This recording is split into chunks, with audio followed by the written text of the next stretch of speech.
여러분 설날 잘 보내셨습니까? 설날이나 이렇게 명절들은 이제 가족들이 다 함께 모이니까 참 기쁘고 좋은 날입니다. 그런데 이제 먼 길을 가시는 분들에게는 애로사항이 한 가지가 있습니다. 이제 힘든 일인 거죠. 교통편이 참 쉽지가 않은 것 같습니다. 그래서 명절에 이제 가족들 보러 가는 것은 너무너무 기쁘고 즐거운 일인데 교통 체증 이렇게 시작되면 참 힘든 시간을 도로에서 보내기도 합니다. 이제 저 같은 경우도 명절에는 이렇게 시간을 못 내려가는 경우가 좀 많지만 오래전에 한 번은 이제 이런 일이 있었습니다. 이제 명절을 보내고 서울로 돌아오는데 고속도로에서 13시간을 보냈던 적이 있는 겁니다. 그날에 아마 나름대로 제가 이제 머리를 썼던 것 같아요. 사람들이 이 시간에는 나가지 않을 거다. 새벽 시간에 일찍 출발했던 걸로 기억납니다. 새벽 시간에 일찍 가면 사람들이 누가 이 시간부터 일어나서 오겠는가 하고 생각을 하고 나름대로 계산을 해가지고 나섰죠. 나섰는데 저쪽 남쪽 나라 경남은 그렇게 차가 많지가 않거든요. 게다가 거의 뭐 아마 17, 8년, 20년 가까이 되었을 때인데, 근데 하필이면 그날에 사람들이 전부 다 저랑 똑같은 생각을 했나 봐요. 새벽에 짠 나섰는데 그렇게 많지 않은 고속도로 올라가자마자 얼마 안 가서 차가 이렇게 가다 서다 하기 시작하더니 서울에 올 때까지 계속 그랬던 겁니다. 그래서 제가 기억하기로 13시간이 지났습니다. 요즘에는 이제 내비게이션이 계산을 잘 하잖아요. 그래가지고 시간을 잘 맞추는 편인데 최근에도 좀 비슷한 일이 있기는 했습니다. 내비게이션이 뭐 잘 계산을 잘 하긴 하지만 어느 날 아마 몇 개월 전에 또 지방 갔다가 이렇게 한 3시간, 내비게이션에 3시간 걸립니다 이렇게 나왔는데 1시간을 가도 2시간을 가도 시간이 줄어들지를 않는 겁니다. 가면서 계속 이렇게 늘어나는 거죠. 그날이 수요 예배가 있는 날이었는데 그래서 그날에 수요 기도에 지각을 했다는, 그래서 처음에 한 3시간 나왔더니 시간 늘더니 5시간이 걸리는 그런 일도 있었습니다. 제가 그런 경험을 몇 번 이렇게 하면서 들었던 생각이 있습니다. 한 2가지 생각이 제가 정리가 됐는데요. 하나는 참 이렇게 교통편은 예측하기가 참 어렵다. 내가 모든 것을 다 알 수 없다. 계산해보고 이 시간은 괜찮겠지라고 해서 나가지만 사람들이 언제 갑자기 몰려 나오게 될지, 또 무슨 이렇게 터널 같은 곳에서 언제 어떻게 사고가 일어날지, 또 사고가 나면 그런 정체가 시작이 되니까요. 우리가 알 수 없는 게 분명히 있구나. 그래서 나도 모르고 심지어 때로는 내비게이션도 예측하기가 쉽지가 않다는 거 한 가지를 생각을 했고요. 또 하나는 이제 그 다음부터 좀 습관처럼 들었던 생각인데, 지금은 괜찮다라고 뉴스에나 뭐 이렇게 내비게이션에 나오더라도 항상 뭐 할 것을 예상을 해야 되겠다. 차가 막힐 수 있겠구나, 교통체증이 생길 수 있겠구나라고 하는 것을 예상은 하고 가야 되겠다라는 생각을 하게 되었습니다. 그래서 이제 굳이 좀 구별해서 표현을 하자면, 우리 예측은 틀릴 수 있지만 예상은 항상 하면서 살아야 하겠다는 생각들을 하게 되었습니다. 우리 성도의 인생 같은 경우도 참 교통체증이 일어나는 현상과 비슷한 것 같아요. 명절에 참 가족들을 만나는 게 좋은 일이지만 교통체증을 예측을 하기 어려운 것처럼 성도의 인생도 하나님께서 동행하시는 복된 인생인 것은 분명한데, 그 인생길 가운데서도 어떤 위기나 어려운 상황들이 생각하지 못하게 찾아올 수 있다는 얘기입니다. 그래서 우리 성도들은 뭐 어려운 위기 상황들이 언제 어떻게 찾아올지는 예측할 수는 없지만 꼭 찾아올 수도 있구나, 없을 법이 없구나라고 하는 그 예상은 항상 하고 있어야 한다는 이야기입니다. 오늘 함께 나눌 말씀의 제목은 성도가 위기를 만날 때라는 제목입니다. 오늘 이 말씀을 통해서 정말 우리가 인생 가운데 하나님이 늘 동행하시고 함께 하시지만 그 가운데 어떤 위기를 만나게 된다면 우리가 어떤 마음과 어떤 태도를 가져야 될지 하나님께서 주시는 하나님의 음성을 듣는 시간 되기를 바랍니다. 자, 오늘 말씀의 배경은요, 남쪽 유다, 그러니까 북이스라엘이 있었고 남유다가 있었는데 북이스라엘은 먼저 망했고 이제 남쪽 유다가 망해가는 그 시절의 이야기입니다. 남유다 시드기야가 왕이 된 지 10년이 되던 해였습니다. 시드기야 왕은 남쪽 유다의 마지막 왕이었는데 즉위한 지 11년째 되는 해에 예루살렘이 다 무너지고 남쪽 유다가 다 망했거든요. 그러니까 지금 시드기야 왕 몇 년이라고요? 10년 되는 배경이 지금 이 상황입니다. 그러니까 내년이면 이제 유다 왕국이 망하는 그런 시점에 있다는 거죠. 자, 오늘 2절 말씀을 보시면 이 상황에서의 분위기를 잘 보여줍니다. 한번 2절을 같이 한번 읽어보겠습니다. 그때에 바벨론 군대는 예루살렘을 에워싸고 선지자 예레미야는 유다의 왕의 궁중에 있는 시위대들에 갇혔으니. 아멘. 지금 바벨론 군대가 예루살렘 성을 에워싸고 있답니다. 근데 에워싸고 있는데 이게 지금 하루아침에 에워싼 게 아니라 이제 성을 무너뜨리기 위해서 예루살렘 성벽이 있으니까 그 밖에 토성을 점점 쌓아오는 거예요. 그 넘어오려고 쌓는데 지금이 10년 차면 벌써 작년 9년 10월 달부터 해서 쌓기 시작을 한 겁니다. 이렇게 하다 이게 한 2년 동안 이렇게 쌓아가다가 내년 되면 지금 이제 예루살렘이 다 무너지게 생긴 그런 상황인 겁니다. 본래 시드기야 왕은 이제 바벨론 왕이 세운 왕이었습니다. 바벨론 왕이 세웠는데 그때 이제 국제 정세가 저기 북쪽에서는 바벨론이 막 있죠. 또 이제 저기 남쪽에서는 애굽, 이집트가 막 이렇게 또 올라오는 시기였습니다. 그러니까 중간에 낀 나라들은 강대국 사이에서 막 이쪽 눈치 저쪽 눈치 보잖아요. 지금 유다가 딱 그 시점이 그랬던 겁니다. 바벨론에 붙을 거냐, 애굽에 붙을 거냐, 그런 상황 가운데였던 겁니다. 시드기야 왕은 바벨론이 세운 왕인데 이제 오늘 이 말씀의 상황에서는 이제 나라가 애굽 쪽에 친애굽 정책을 펼쳐야 되는 그런 상황이었던 겁니다. 그러니까 바벨론 왕이 볼 때는 내가 너를 세웠는데 너가 나를 배반해? 그러니까 이제 지금 예루살렘을 에워싸고 정복하기 위해서 쳐들어온 겁니다. 그러니까 지금 이 상황이 유대민족으로서는 국가적으로 볼 때에 아주 위기 상황인 거죠. 그래서 이제 2절 말씀에 바벨론 군대가 예루살렘을 에워쌌다는 게 그런 분위기를 말합니다. 근데 오늘 말씀에 또 한 가지 위기 상황은 나라도 위기이지만 지금 예언을 하고 있는 선지자 예레미야 선지자도 위기 상황입니다. 2절 뒷부분에 보시면 선지자 예레미야는 시위대들에 갇혀 있더라 그랬습니다. 예레미야 선지자는 여러 왕, 요시야 왕 때로부터 해서 시드기야 왕까지 여러 왕을 거쳐서 예언 활동을 했던 선지자인데 어떤 내용을 예언을 했겠습니까? 좋은 내용이 아니라 유다 왕국이 하나님 앞에서 범죄했기 때문에 심판을 받을 거다. 바벨론에게 망할 거다.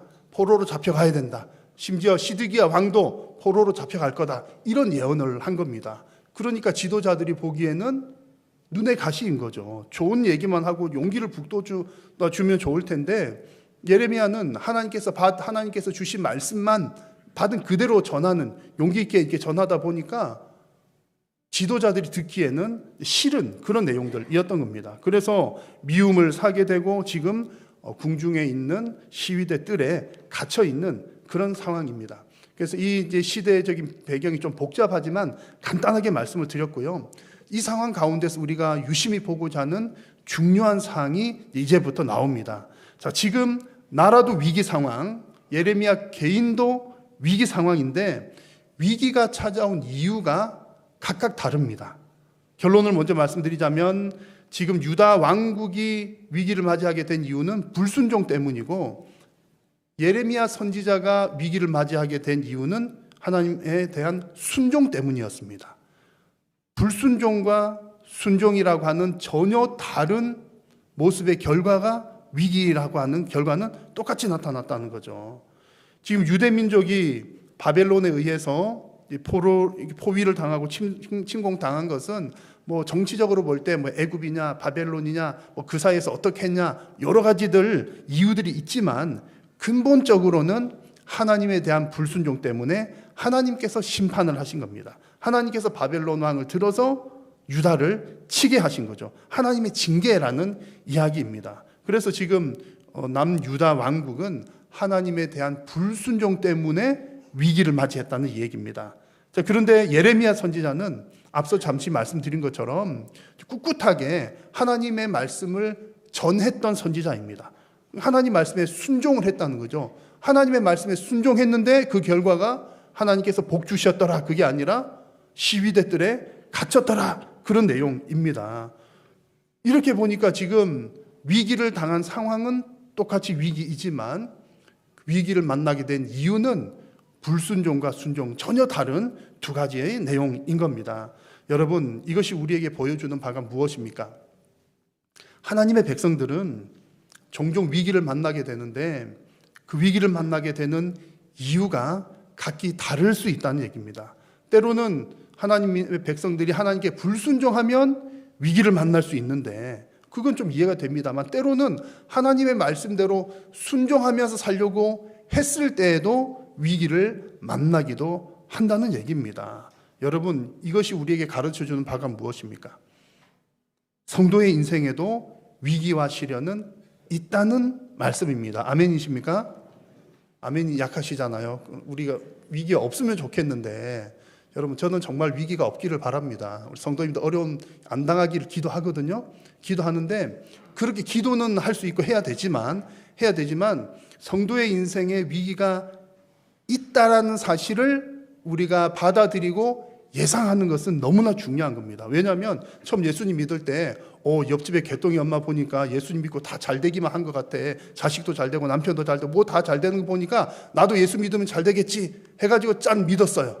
근데 이제 그렇게 해가지고 처음에는 그렇게 시작할 수 있습니다만, 하나님 믿는 것은 다 무조건 잘 되는 길만 있는 건 아니로구나 라는 것을 빨리 알아야 되는데, 그거 모르고서 계속해서 하나님 믿으면 내 인생에 굴곡은 없어, 내 인생에 어려움은 없을 거야, 그것만 가지고 있다가 어느 날 갑자기 위기가 뻥 터지면 하나님이 안 계신가 보다, 하나님을 떠나게 되는 일이 생길 수도 있다는 얘기죠. 그래서 우리는 하나님 믿는다고 위기가 전혀 없는 게 아니라, 예수님도 어려움 당하셨죠. 선지자들도 이렇게 어려움 당했죠. 하나님 일을 하는 사람들도 그럴 수 있으니 위기라고 하는 것은 언제든지 다가올 수 있는 일이다, 그렇게 예상을 해야 한다는 말씀입니다. 여러분, 위기가 없기를 기도해야 하겠지만 위기가 찾아왔을 때는 그 상황 가운데서 하나님의 뜻을 발견해내는 여러분들이 다 되시기를 간절히 소망합니다. 그래서 이제 성도가 어떤 이유든 순종이든 불순종이든 어떤 복잡한 이유에서든 위기를 만나게 되는 경우가 있는데, 그럴 때 가장 중요한 것은 하나님의 뜻을 찾고 하나님의 뜻에 순종하는 겁니다. 좋은 일에만 순종하는 게 아니라, 또 내가 힘이 있을 때만 순종하는 것이 아니라 위기 상황 가운데서도 하나님의 뜻을 찾고 순종하는 게 중요하다는 얘기입니다. 오늘 말씀 보니까요, 예레미야 선지자가 정말 지금 감옥에 갇혀 있는 상황이잖아요. 이 상황 가운데서 하나님께서 예레미야 선지자에게 정말 이해가 안 되는 독특한 요구를 하십니다. 독특한 말씀을 하십니다. 그 내용이 뭐냐면 6절과 7절 말씀을 보시면 하나님께서 이제 예레미야에게 말씀을 하신 내용입니다. 그 내용은 예레미야 선지자의 고향인 아나돗에 있는 숙부의 땅을 사라, 밭을 사라는 겁니다. 지금이 어떤 상황이라고요? 내년이면 뭐 하는 상황? 나라가 없어질 상황. 물론 이제 예레미야 선지자가 내년에 없어질지 요거는 모르지만 하나님께서 분명히 이제 너희들 포로로 잡혀갈 거다, 나라는 끝난다 말씀을 해 주셨거든요. 한편으로는 하나님께서 예레미야 선지자에게 나라가 이제 벌 받아서 나라 망할 거다 이 말씀을 주셨는데, 지금 또 그 상황 가운데 예레미야에게 주시는 말씀은 하나돗에 있는 밭을 사라, 그 얘기를 하시는 겁니다.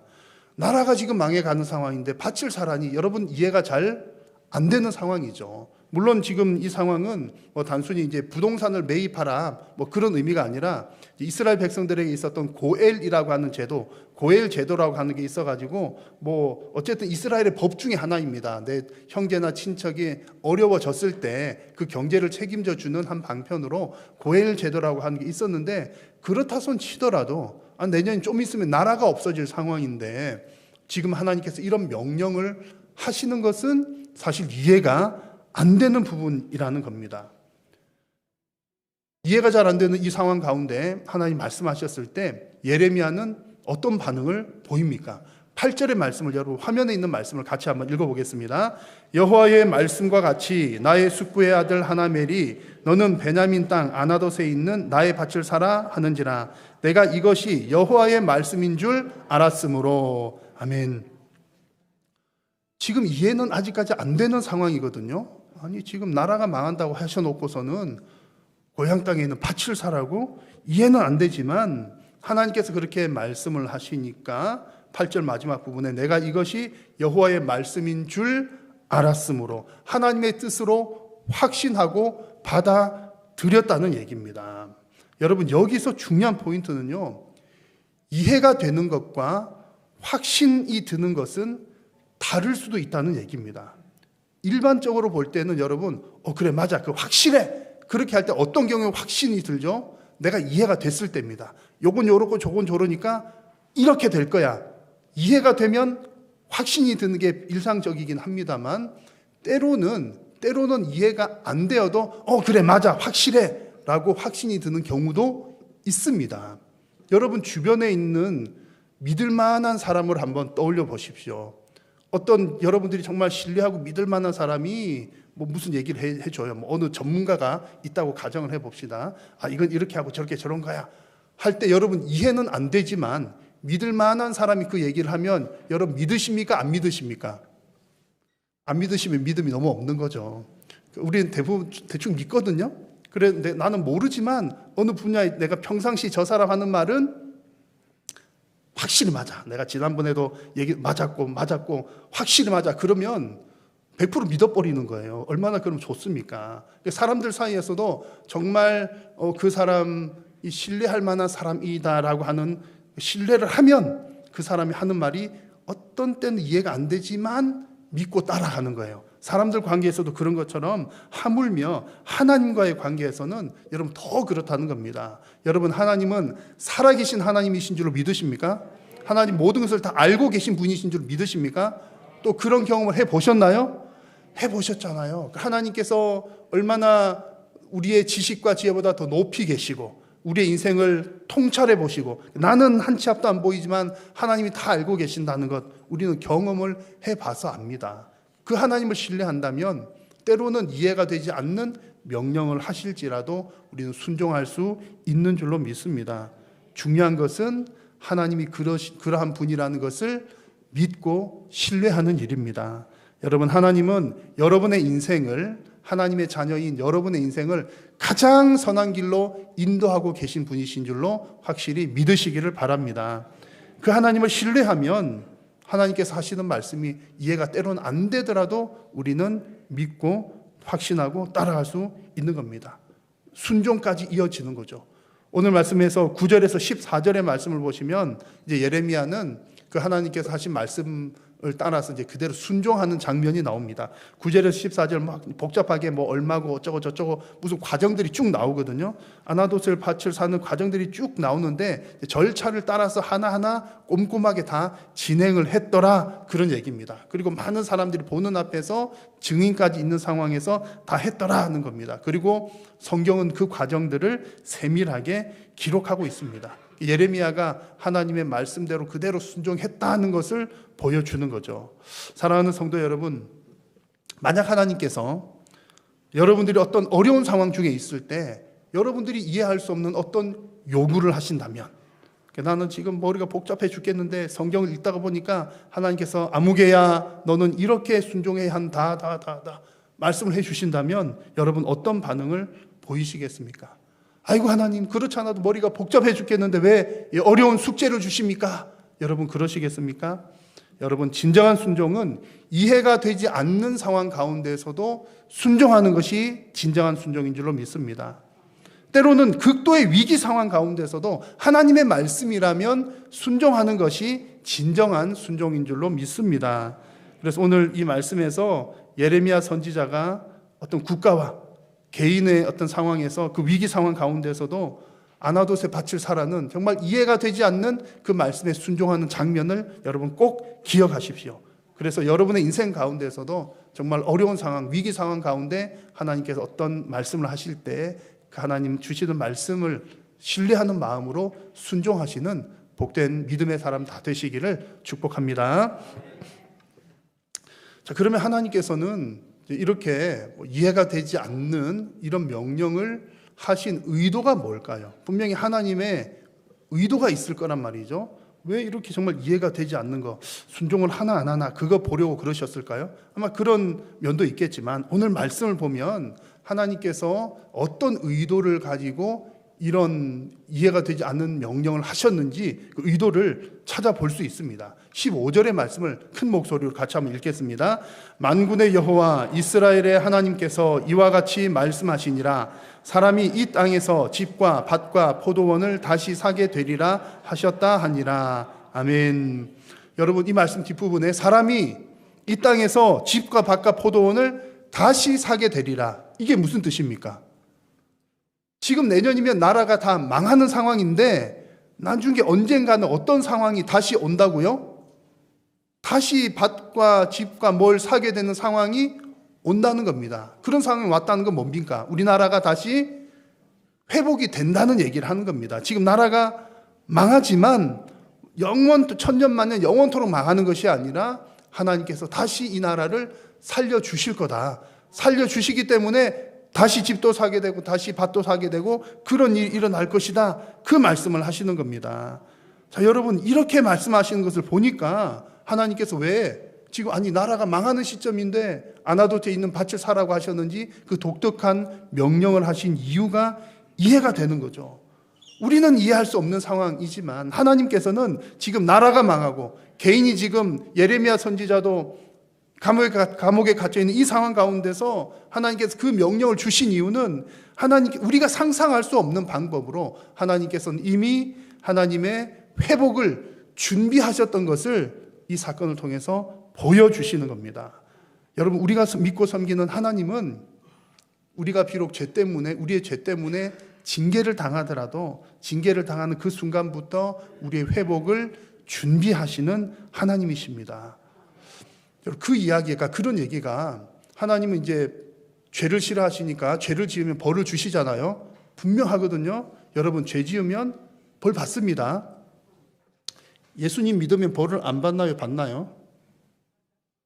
좀 예수 믿으면 벌을 안 받는 것 같긴. 그래서 이제 그거 믿고서, 예수님 믿고서 막 그냥 맨날 죄 짓는 사람 없으시겠죠. 이제 그건 안 됩니다. 죄에 대한 징계는 분명히 있습니다. 근데 중요한 것은 하나님께서 죄에 대해서는 반드시 벌을 하시는데 그것과 동시에 회복을 준비하신다는 얘기가 성경 곳곳에 나옵니다. 그 가운데 가장 오래된 얘기 하나 보시면 창세기로 넘어갈 수 있어요. 아담과 할아버지가 우리 설교할 때 자주 등장하시는데 하여튼 이 시대 때 이제 태초에 엄청난 일들이 다 일어난 겁니다. 창세기 3장 15절은 원시복음이라고 하는 유명한 구절입니다. 내가 너로 여자와 원수가 되게 하고 너의 후손도 여자의 후손과 원수가 되게 하리니 여자의 후손은 누굽니까? 예수님 얘기하는 거거든요.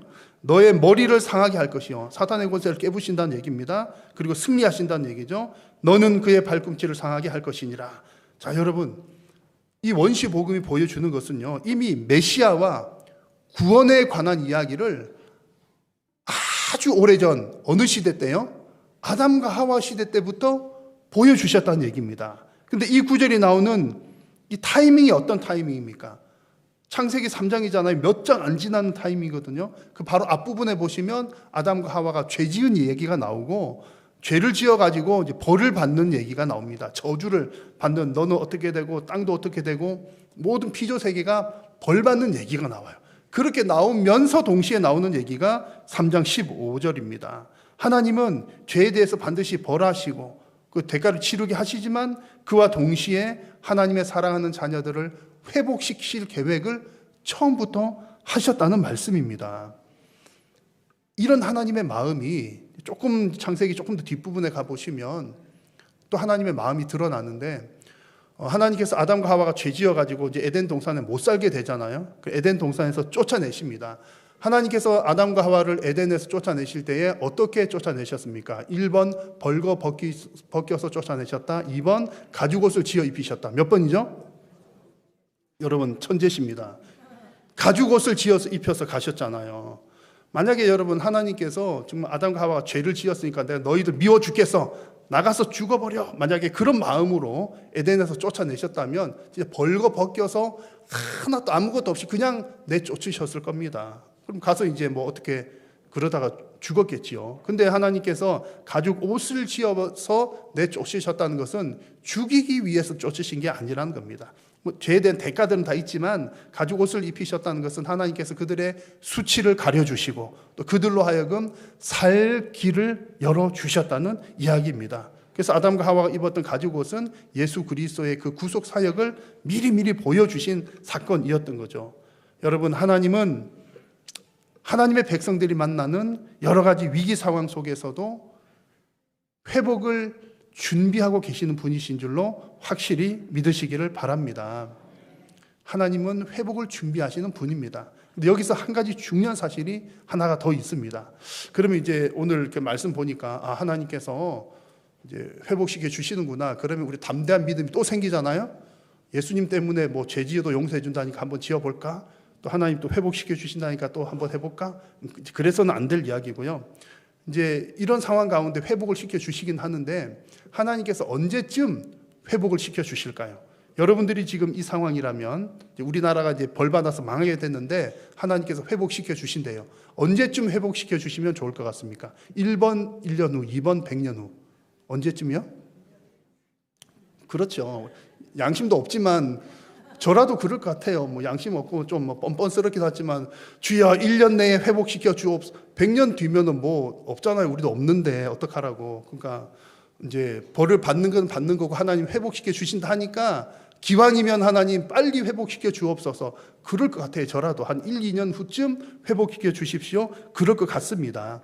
근데 오늘 이제 유다 민족을 향한 이 사건에 있어서는 하나님께서 그 기간을 얼마로 두십니까? 예레미야 29장을 보니까 여호와께서 이와 같이 말씀하시니라 바벨론에서 몇 년이 차면 70년이 차면 내가 너희를 이곳으로 돌아오게 하리라. 그래서 바벨론 몇 년 포로 70년 포로를 하나님께서 말씀하셨고 그대로 이루셨습니다. 자, 여러분 중요한 것은 이것입니다. 하나님께서 회복해 주시는 것은 확실한 사실입니다. 하나님께서 예수 그리스도께서 재림하실 때에 온 피조 세계와 온 인류와 우리 모든 영혼들을 회복시켜 주실 것입니다. 우리 개인의 인생에서도 하나님은 여러분들을 사랑하시기 때문에 여러분들을 반드시 가장 적절하게 회복시켜 주실 줄로 저는 확신을 합니다.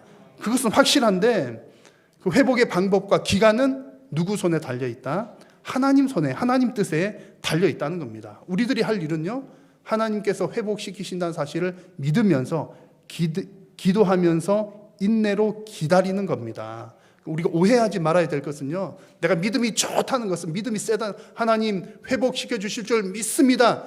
이제 이 믿는다는 것이 하나님 1년 내로 회복시켜 주실 줄로 믿습니다. 그런 게 아니라는 얘기입니다. 물론 우리 그렇게 이제 기도는 하죠. 하나님, 여러분 기도할 수 있습니다. 하나님 일주일 내에 해결해 주십시오. 급합니다. 하나님 한 달 내로 해결해 주십시오. 할 수는 있지만 그 모든 주권은 누구께 있다? 하나님께 있는 겁니다. 내가 하나님 1년 안에 회복시켜 주실 줄 믿습니다. 기도해가지고 1년 안에 응답이 됐어요. 그러면 내가 믿음이 좋은 것인가? 그런 거 아니란 얘기입니다. 괜히 여러분 이제 제가 좀 비밀인데 제가 기도빨이 좀 세거든요. 그래가지고 목사님 기도빨이 세네. 목사님께 가서 기도해달라 하자. 그래가지고 막 했는데 이제 제가 막 여러분 기도했어요. 당장에 병이 났고 뭐 문제가 막 막혔던 사업이 문이 뻥 뚫렸어요. 그럼 여러분 저를 찾아갖고 오 목사님 신령하십니다. 그러면 될까요? 안 될까요? 안 된다는 그 얘기인 거예요. 지난주 말씀할 때 이제 병든 자가 있으면 장로들에게 가서 기도를 요청하라 그랬는데 거기서도 보면 장로들이라고 그랬어요. 이제 지도자 한 명한테 가서 기도하는 게 아니라 여러 명 그렇게 말씀하신 이유가 몇 가지 있는데 그 중에 하나는 이제 기도한 사람 입장에서도 내가 기도하면 다나 교만하지 않도록 여러분 기도를 여러분들에게 부탁하세요. 그러면 누구 기도빨 받았는지 모르잖아요. 모르긴 하니까는 뭐 그게 또 하나님 해주셨구나 그런 거죠. 여튼 여러분 중요한 것은 내 뜻대로 빨리 이루어지는 것이 믿음이 아니라 하나님의 뜻을 하나님께서 응답해 주실 것을 믿고 인내하며 기다리는 것이 믿음입니다. 여러분에게 회복하시는 이 하나님에 대한 바르고 굳건한 믿음이 있으시기를 주님의 이름으로 축복합니다. 오늘 이렇게 아나도세 밭을 사라는 하나님의 독특한 명령을 보면서 세 가지 사실을 말씀드렸습니다. 이거 꼭 여러분 기억하십시오. 우리 성도의 인생에서도 위기 상황은 있다 없다? 있다. 항상 위기가 있을 수 있다고 예상을 해야 된다는 거죠. 그러나 위기 상황이 다가올 때에 반드시 하나님은 그 순간 회복을 준비하고 계십니다. 그런데 그 회복의 시기와 방법은 우리가 알 수 없으니 하나님께서 어떤 명령을 하실 때는 이해가 되지 않더라도 하나님을 신뢰하고 순종할 것이요, 끝까지 믿음으로 인내하면서 기도하시는 그런 믿음의 용사들, 또 하나님의 뜻을 바르게 깨닫는 저와 여러분 될 수 있기를 간절히 소망합니다.